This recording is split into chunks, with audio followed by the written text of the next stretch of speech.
नमस्कार दोस्तों, मैं मुकुंद हूं और मेरे चैनल मुकुंद बायो मीडिया पर आपका हार्दिक स्वागत है। नमस्ते वाइल्ड लाइफ एंथुसियास्ट्स। आज हम अमेरिकन रेड फॉक्स की दिलचस्प दुनिया में जाएंगे, या जैसे साइंटिस्ट्स इसे कहते हैं, वुल्पेस वुल्पेस फुल्वा। अमेरिकन रेड फॉक्स असली लोमड़ियों में सबसे बड़ी है और नॉर्थ अमेरिका में कार्निवोरा ऑर्डर के सबसे व्यापक रूप से फैले सदस्यों में से एक है। लेकिन क्या आप जानते हैं कि इन लोमड़ियों के नॉर्थ अमेरिका के मूल निवासी होने के बारे में एक गर्मागर्म बहस चल रही है? कुछ रिसर्चर्स का तर्क है कि नॉर्थ अमेरिका में लगभग सभी रेड फॉक्स आबादी गैर देशी है, जिन्हें यूरोपियंस ने उपनिवेशीकरण के दौरान लाया था।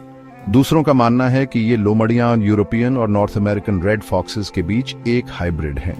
हालांकि हाल ही में फाइलोजियोग्राफिकल और जेनेटिक एनालिसिस एक अलग कहानी बताता है।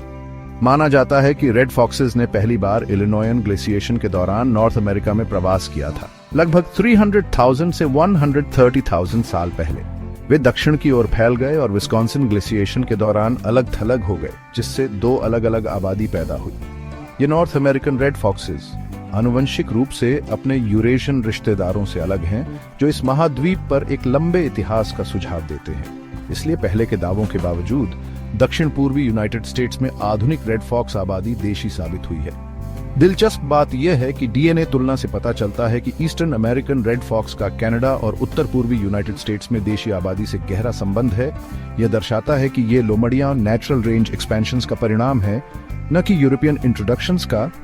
यह जानकारी कंजर्वेशन एफर्ट्स के लिए महत्वपूर्ण है।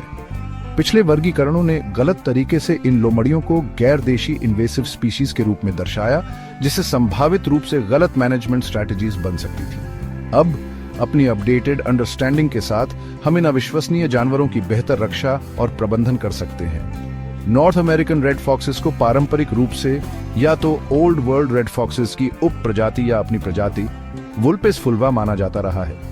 हाल के जेनेटिक स्टडीज से पता चला है कि नॉर्थ अमेरिकन रेड फॉक्सेस 400,000 से अधिक वर्षों से ओल्ड वर्ल्ड आबादी से अलग थलग हैं, जिससे पता चलता है कि वे वास्तव में एक अलग प्रजाति हो सकते हैं। रेड फॉक्सेस द्वारा नॉर्थ अमेरिका का उपनिवेशीकरण 2 चरणों में हुआ, इलिनॉयन ग्लेशिएशन से पहले या उसके दौरान, और फिर विस्कॉन्सिन ग्लेशिएशन के दौरान। अलास्का से कैलिफोर्निया तक नॉर्थ अमेरिका के विभिन्न हिस्सों में पाए जाने वाले जीवाश्म इस लंबे समय से चली आ रही उपस्थिति का समर्थन करते हैं। 1900 के दशक में यूएस में यूरोपियन लोमड़ियों को लाए जाने की खबरों के बावजूद हाल ही में की गई जेनेटिक जांच में किसी भी नॉर्थ अमेरिकन आबादी में यूरोपियन फॉक्स हैप्लोटाइप्स का कोई सबूत नहीं दिखा है। यह खोज इस विचार को पुष्ट करती है कि हमारी रेड फॉक्सेस वास्तव में देशी हैं। आज वुल्पेस वुल्पेस फुल्वा रॉकी माउंटेन्स के पूर्व में अधिकांश कनाडा और यूनाइटेड स्टेट्स में रहती है। वे मिश्रित वनस्पति समुदायों में पनपते हैं, ऐसे वातावरण को प्राथमिकता देते हैं जो वुडलैंड और कृषि भूमि का संयोजन प्रदान करते हैं। जब भोजन की बात आती है तो अमेरिकन रेड फॉक्स मुख्य रूप से मांसाहारी होती है, जो कॉटन टेल रैबिट्स जैसे छोटे स्तनधारियों को खाती है। लेकिन अवसरवादी होने के नाते वे पौधे, फल, जामुन, पक्षी, कीड़े और अन्य छोटे जानवर भी खाते हैं। उनका आहार मौसम और क्षेत्र के आधार पर भिन्न हो सकता है।